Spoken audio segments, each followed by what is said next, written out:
My friends, Richard from Forsyth here.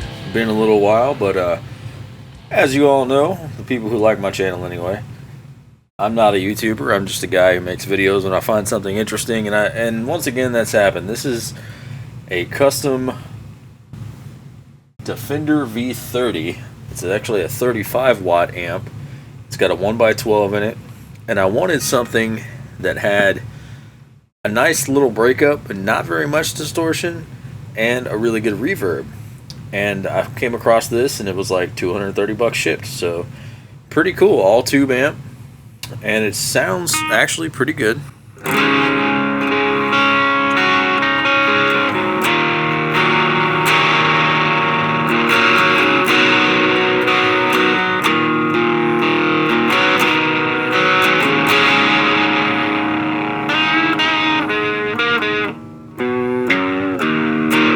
Anyway, I was really looking forward to the reverb, but as you can tell, even when I crank it all the way up, that's the reverb knob, by the way, absolutely nothing. So I wanted to take this opportunity to kind of give you guys an idea of things that can go wrong with your reverb tanks and how you might be able to just fix them at home. That's what we're going to try to do here. I kind of already know what's wrong with this one, but I figured I would show you how I would troubleshoot something like this. So reverb in this situation, not always, in this situation is a signal from the amp, kind of like an effects loop, sent through a tank with long springs in it in this case. Again, that's why I wanted this, because I read it had a big reverb tank. Little transformer pumps it through the little springs. Another transformer reconverts it into the whatever signal the amp needs, pumps it back into the amp, and then you have your reverb, right? So what it leads to is several different failure points that could be possible in a spring reverb situation. And I'm talking about specifically spring reverb, like is very common in a lot of amps. Many amps these days, it's all digital, but this is more old school, and I like that.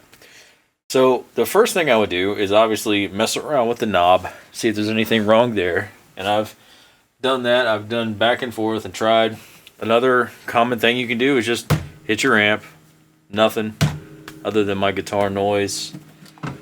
One thing I would then do is find the reverb tank in the back of the amp and hit it. Crank the reverb all the way up. Hit that tank. Nothing. So that tells me that the issue is probably in the tank itself, or possibly the return driver of the reverb. Your reverb tank is going to have a send and receive.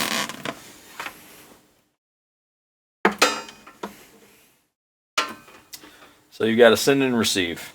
In this case, one shorter than the other, so you know what goes where. So this would be the send, so this would come from the amp into the reverb tank. This would be the return. So touching the return, that lets me know that the problem stops at the tank. Let's take a look at the tank, and I'll give you an idea of what kind of things you can expect from a reverb tank to go wrong. Alright, I promise we're going to get to some better lighting here in just a second. You may not be able to see everything I'm pointing out, but you will here in just a minute. So this is your standard reverb tank. This one's pretty cool. It's like maybe a 14-inch one, which is pretty sweet. You generally get richer reverb from longer springs, and these are pretty long. And there's no support in the middle, which you'll see sometimes. But on our send side over here, I can see that there's a broken wire, so that's a problem. And over here on my receive side, there's another broken wire. Now these transformers are tiny. There's one right here. Sometimes these just stop working. And there's one over here, same deal. So it could be a failure of one of these little transformers, or both, whatever, depends on how old your amp is. And it could be a failure of a simple solder joint or a wire. In my case, looks like, oh, this one's broke too. Looks like these wires were just not soldered on very well from the factory. And you have to remember that the whole thing moves, so it's constantly moving these wires. So if they're not attached very well, that's going to be a problem. But I think this is something that I can fix, and I'll show you what I'm going to do. It's basically just reconnecting wires. This one is just about broken off too. So this is quality control. While I really like the sound of this amp so far and the dynamics and the breakup of it, this sucks. Custom, you should do better. I bet a lot of these reverb tanks failed. Now this may have happened in shipping. I mean, this moves around a lot, and shipping they don't care. So that's probably what happened. But if you're gigging with this, you're going to be moving this thing around. Stuff's going to happen. So you might break them off. So it may be good practice just to take your amp apart, pull out your reverb tank, and solder these on a little better. So let's get over to the bench, and I'm going to see if I can reattach this. We'll put it back in and see if we fixed our problem. Okay, so I'll try to crop this in so you guys can see a little better what I'm doing here. We have this wire is the only wire connected on this side, and it's connected to our shield, so the outside of our little AV jack right there. This is the input side. We don't know which side of this transformer this goes to. Okay. On the other side, the shield is broken, but you can tell it came from the shield because that's the side without a wire on it. And let me flip this around. This is our clip that's on this side, and the shield goes to the top part of the clip. Okay? So we know that on this side, the top leg of this transformer attaches to our shield, or negative, if you will. So I can tell someone else has already been in this amp before, because this side has a clip, and this side does not. This is soldered directly to the transformer leads. So, how do we know which side of the transformer this goes on over here? Well, to save money, factories like to mass produce little parts like this. So they're using the same transformer on each side. So what I can glean from that is that if this side is flipped in the other direction, which it is, that would mean our shield shouldn't connect to the top, it should connect to the bottom. You get a 50-50 chance of this. One way it'll work, one way it won't. So I'm going to try that, connect it to the bottom, and then I'll put my other wire on, and then I'll connect this other side like it should be, and then hopefully that'll solve the problem. If it doesn't, I'll try swapping these, but I figured that would be a good way to figure out which way it attaches. That's cleaned off. So we want the shield to connect to the bottom. So I'm going to tin everything with a little bit of solder, which I cannot stress enough the importance of good solder. I got this from Amazon. I recently did one of the most complicated guitar wiring jobs I've ever done for a gentleman, and it just would not work, and I couldn't figure out why, and I realized that the solder I was using was very old, and it was past its date. Even though everything stuck, you couldn't get a good signal through it, so I rewired the whole guitar with this. Worked perfectly after that. So I'm tinning my leads, which just means getting a little bit of solder to stick on the wire. So you got to heat it up and then touch your solder to it. I'm also going to reinforce the areas that are already connected or already have solder with this better stuff, just to try to have a better connection. I'm going to do that on this other side.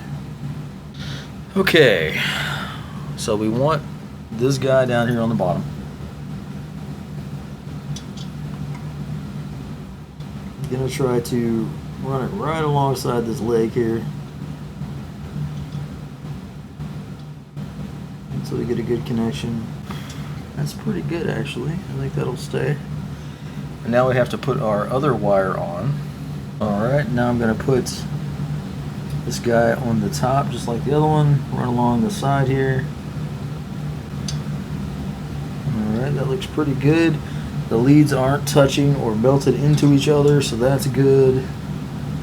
Now let me try to connect it on this side. A little bit more of a challenge because it's hard to tell. The good solder is over here. Hold on a minute. Let's do it on the front side.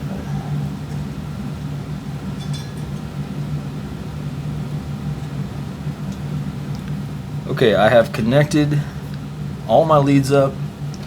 All that's left now is to go test it.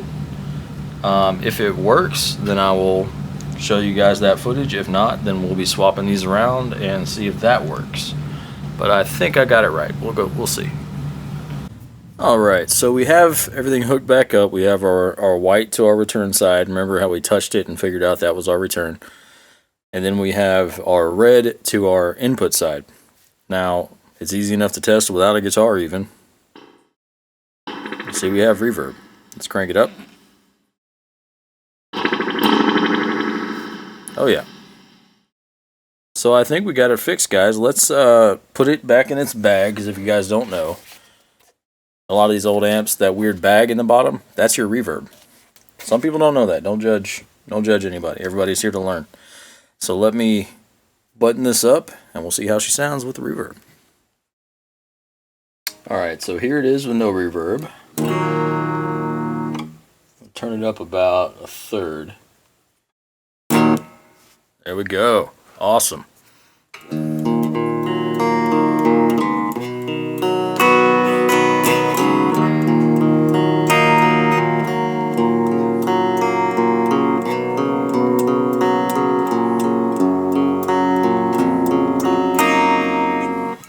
Let's go about halfway.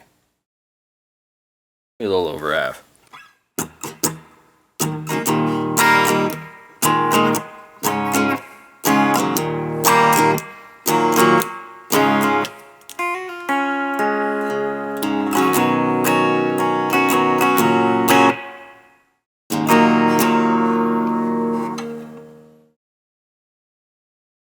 Now we'll crank it. I'm going to add a little bit of drive here.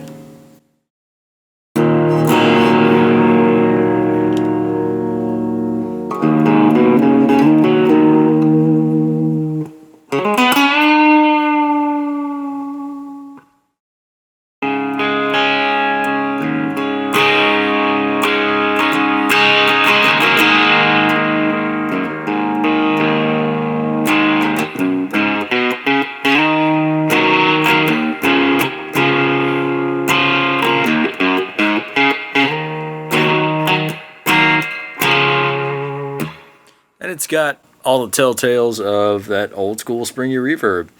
You got that little almost drip sound at the end of it when you hit it hard. You hear that?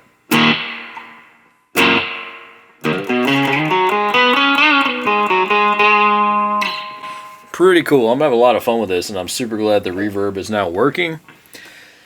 And I just wanted to make a quick video to show you guys that you can fix your reverb if that goes wrong in the amp. Now, I don't recommend you cracking open the main part of your amp and getting electrocuted. Don't do that unless you know what you're doing. But as far as fixing a reverb tank, pretty simple. You know, pretty simple for the most part. Now, if one of your transformers dies, you are going to have to get a new reverb tank, pretty much. I mean, maybe you could replace the transformer, but I haven't had luck trying that, and plus, every reverb tank's going to have its own thing. What I have had luck with is replacing a reverb tank with virtually any other working reverb tank.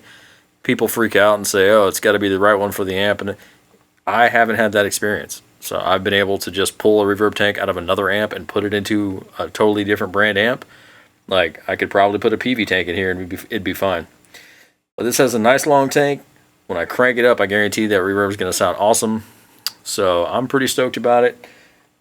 Glad you guys stopped by. All 4 or 5 of you loyal watchers who are still hanging around my old Dusty channel, I sure appreciate it. Thanks for watching. I'm going to enjoy this thing, and I will see you next time.